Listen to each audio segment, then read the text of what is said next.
Hey there mga my loves, Aries! Thank you so much for always staying here with me in this channel. So yan na mga babes, no, tingnan natin bago natin i-check ang inyong energy, no, yan, reminders muna pala tayo na hindi lahat kayo ay makaka-resonate, kaya naman piliin mo lamang yung mga mensahe na sa tingin mo ay para sa'yo. At kung feel mo na reading na tayo for you, then this reading might be really for you. By the way, no, kung kayo ay dealing with Taurus or baka may Taurus kayo in your natal chart, you might want to check that out para sa hindi nakakaalam. Meron tayong new channel na all about Taurus. The link is in the description box. Okay? So, yan mga babes. So, tinanan natin dito kung anong meron for you. Aries. So, Spirits and Angel, guys. Archangel Michael, thank you so much for being with us here in this reading. Messages for Aries, please. Messages for Aries. This is for Aries.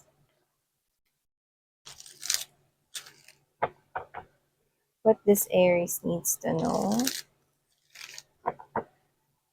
Wala tayong gender here at timeless din ito mga babes.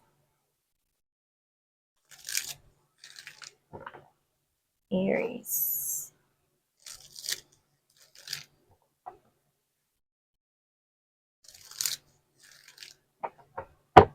Okay, let's go. Let's see ano bang mga mensahe dito for you guys. Oh, Devil. Ilatag na muna natin lahat mga babes. Bago tayo magsimulang mag-reading.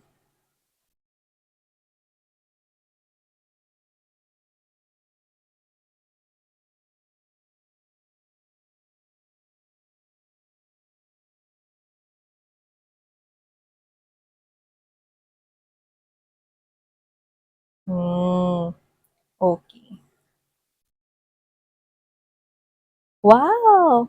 You've got the 10 of coins energy and there's this 6 of coins energy. So, looks like meron ka ditong mamamanifest, no? Mukhang hindi mo ito nakikita paparating, pero alam mo, nakikita ko na isa ito sa mga gusto mong mangyari sa iyong life. And I think na magpapaka-busy ka dito, no?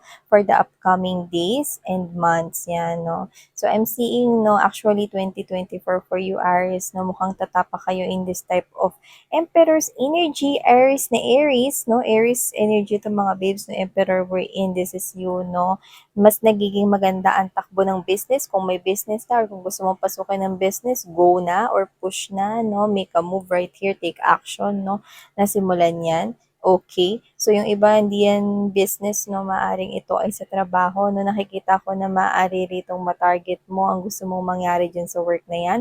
Or baka makahanap ka rito ng work na kung saan mga babes, no, swak na swak or qualified ka sa posisyon, yung qualifications, yung job descriptions, no, yun talaga yung gustong-gusto mo dito, no, and it will bring you a lot of money. Why?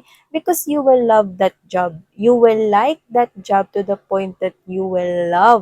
From like, you will love that job. See? So, kung ano man yan, no, nakikita ko rito na dyan mo ibubuhos ang iyong oras at panahon sa mga susunod na mga darating na buwan dito, no? Going to 2024 na, no? So, minamanifest mo rito, no, ang makapagbigay at makatulong sa iba, no, kahit hindi mo kakilala, no? So, I don't know if you are a public servant right here, but doesn't have to me.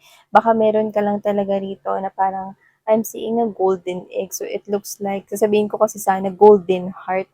So, whatever it is, looks like you have this kind of compassion with other people, no? Maaring maaawain ka rin at times, no? Pero ikaw to na hindi ka naman yung nagbibigay lang ng tulong ng basta-basta, no? Alam mo naman sa sarili mo kung deserve nila yung help or not. So, yun yung nakikita ko sa'yo dito, Aries. So, yeah.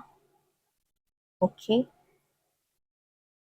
At nakikita ko mangyayari yan, mga babes. So, yan sa mga plano mo, no? Wala pa man ding 2024 pero may New Year's resolution ka na. So, yun na nakikita ko rito, no? At maganda, no? Kasi nakuha natin yung mga energies nito in upright position. So, ibig sabihin, no, pumapabor sa inyo. So, pag merong oportunidad na to, no, nakikita kong grab ka lang ng grab, no? At tinitake mo itong mga opportunities na to, no? And voila, it will take you to this 10 of points energy, exactly what is you're envisioning, exactly what is you're manifesting when it comes to money and finances, yun na nakikita ko dito for you, guys. Okay? Yung iba, no business, mga babes, no? Ilagay nyo yan globally. Ha? Paano yan, miss yan? Ilagay mo yan sa online, yan, no? Meron naman tayong mga websites na libre. Pwede kayong gumawa doon. O kaya gawa kayong page, 'di ba, sa Facebook, yan, or kung anong social media, no?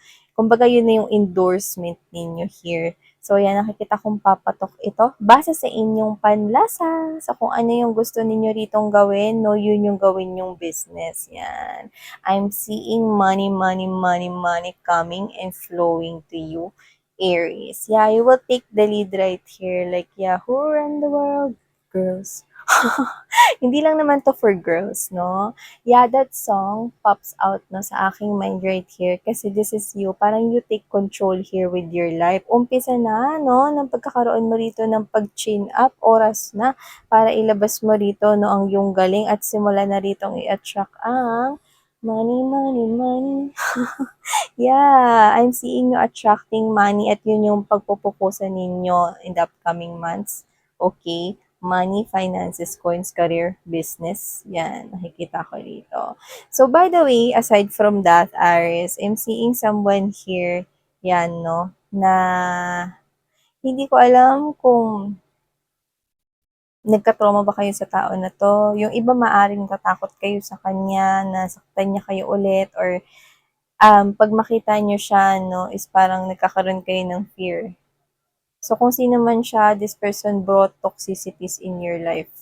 Yung iba nagkaroon ng trauma, nagkaroon ng anxiety, may na-develop na depression because of this person. I'm sorry to know that, pero yun yung nakita ko for others of you. Yung iba doesn't have to be na nagkaroon ng mental na issues or problems, pero nagkaroon dito ng fear, yes. Parang ayaw mo na lang makita tong tao na 'to, isa siyang bangungot dito 'no. Pero this person will comes in into your life, actually bringing you with an offer right here. But what I don't like about this one is that meron ditong hidden agenda at saka yung devil is nakuha mo pa in in upright position, in upright position. So kung reverse 'yan, puwede kang kahit papaano magtiwala sa kanya ng 0.01%.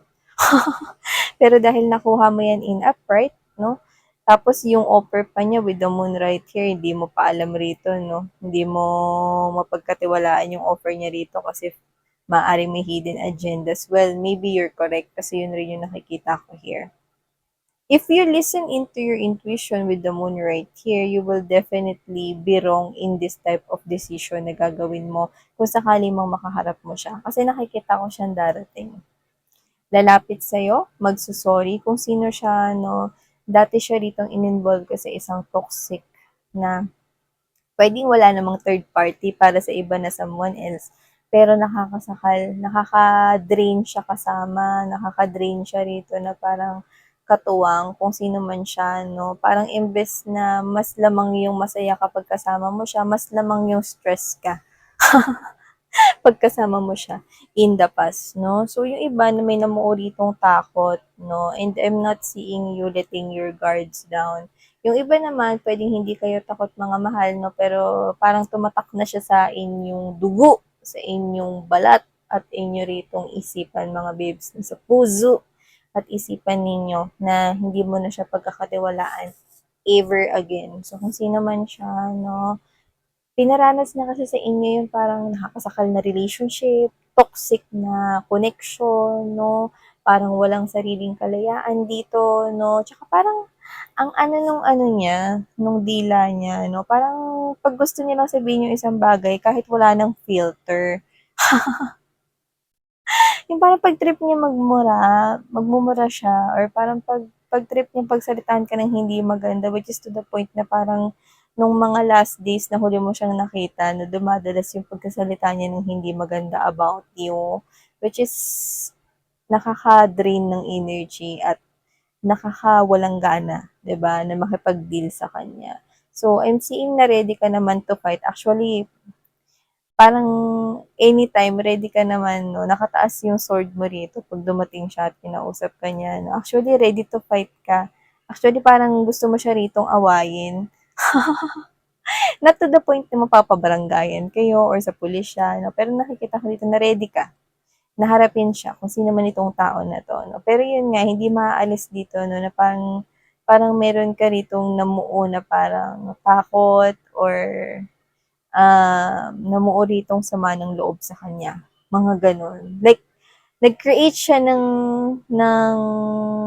peklat sa'yo mga babes 'no, to the point na hindi na yun mawawala ever, yan. Okay? So, I'm seeing you pag nangyari 'tong apology na 'to, which is this is a long time apology at nakikita ko na magaganap na nga ito 'no. This is a surprise visit. Bibisitahin ka niya kung sa trabaho, alam niya kung saan ka nagwo-work or sa bahay niyo kung alam niya 'no. This person, nakikita ko dito na makikita mo talaga siya face to face, like yung mukha niya, gano'n pa din 'no. Naman, nagbago ba? So, gano'n pa rin yung mukha niya 'no. I mean, gano'n pa rin yung mararamdaman mo, like walang magbabago. Hindi mo mararamdaman na gusto mo siyang yakapin, walang gano'n 'no. Hindi mo mararamdaman na gusto mo siyang, um, tawag nito, na maaawa ka sa kanya, walang gano'n. Kasi nakikita ko, alam mo yung parang sa arcade, bago magsimula yung game 'no, "Ready? Fight!" 'Di ba bago gano'n nakataas yung espada nung player, kung sino yung player 1 at player 2. So whatever the case may be, I'm seeing you ready. Ready ka harapin siya pero yung emosyon mo hindi ko nakikitang magpa-fluctuate, okey? Siguro sa mga emosyon na mararamdaman mo, maaaring makaramdam ka ng pagkasuya, lalo na 'pag nakita mo yung pes niya. 'Di ba? Pagkasuya, pagkainis, pagkayamot, 'yan 'no, at sa iba maaaring galit, 'yan, 'no. So, 'yun ang nakikita ko dito sa inyo. Pero 'yun nga 'no, maybe the universe is wanting to send you some kind of an advice na or warning na itong tao na 'to ay lalapit sa inyo, could probably be within days, 'yan 'no, or within the next few weeks here. Okay? So, with the moon right here, you do not see this coming, pero nakita kong lalayuan niyo siya rito.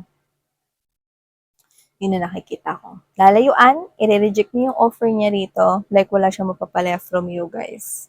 Nakita kita magpo-focus na lang sa yung work, sa yung stability, sa yung money, pentacles, kung paano ito mag-grow. At baka ikaw to na magkaroon ka pa rito ng parang mapipiling charity. Kung iba, maaring hindi charity na pagbibigyan. Maaring ikaw to na, alam mo yung kawang gawa. Yan, no? Maaring ikaw to na ano, parang this is you. Pag papasok ka sa work, pag may nakita ka na may nagugutom, no, you will give your baon or your extra food to them. Yan. So, parang ganun. This is you. Doon ka na lang magpo-focus, no, sa mga bagay na may kabuluhan. Yun yung nakikita ko rito. Kasi, you will see na mararamdaman mo eh. No? Like, hindi na kailangan paliwanag sa'yo. Mararamdaman mo na ganun pa din siya. Kasi alam mo yung energy ng isang tao, malakas yung aurahan niyan. Kaya nga yung iba pinapakinggan sinasabi nila, 'di ba? Sabi ng instinct ko yan, magnanakaw yan eh. Tapos maya-maya paglingon wala na pala yung wallet niya. So, ibig sabihin tama, 'di ba? So, yeah, you have to listen to your intuition, no? I-vibe mo yung energy, okay? At saka wag dapat binabalewala na yung first impression. Kung sa tingin mo na yun yung una mong naramdaman pagkakita mo dun sa tao, then it's right. Because when you're listening to your intuition, it can never be wrong. 'Di ba? Kaya that hindi yun binabalewala here. So, hindi ko alam kung sino 'tong kadil ninyo, pero definitely toxic pa din po siya at nananatili pa rin siya 'no, na toxic hanggang ngayon. So, kung sino man siya, this person is coming in with a sincere apology daw, pero tingnan mo naman, ang laki ng moon dito. So, maaaring meron pa siyang tinatagong hidden agenda. So, beware of this person here. Yeah, no? At saka nakikita ko rito, your family, I don't know ha, pero I'm also getting this kind of energy na ikaw ay may isi-celebrate kayo ng pamilya mo. may isi-celebrate kayo rito. Nakita ko rito ng isang malaking kasiyahan na magiging happy yung lahat. So, hindi ko alam kung ano yun, pero ngayon pa lang, congratulations, Aris, no? Kasi nakikita ko rito na lahat nakangiti, lahat masaya. So, pwedeng may celebration kayo rito, malaking celebration yun. So, pwedeng may ikasal na rito, or hindi ko alam, malapit na ba yung fiesta nyo? May pagsasama ng pamilya, may kasiyahan, at mukhang meron kayo rito sineselebrate. Like, it's a celebration. Ano, celebrate today. Come on. Today ba yun? Tonight. May araw pa kasi sa labas. So, yun yung mga babes, no? So, Aries, yan, no? Ito ang mga mensaheng nakuha natin dito for you, guys. So, thank you so much sa Sarangay Love and Life. Annyeong!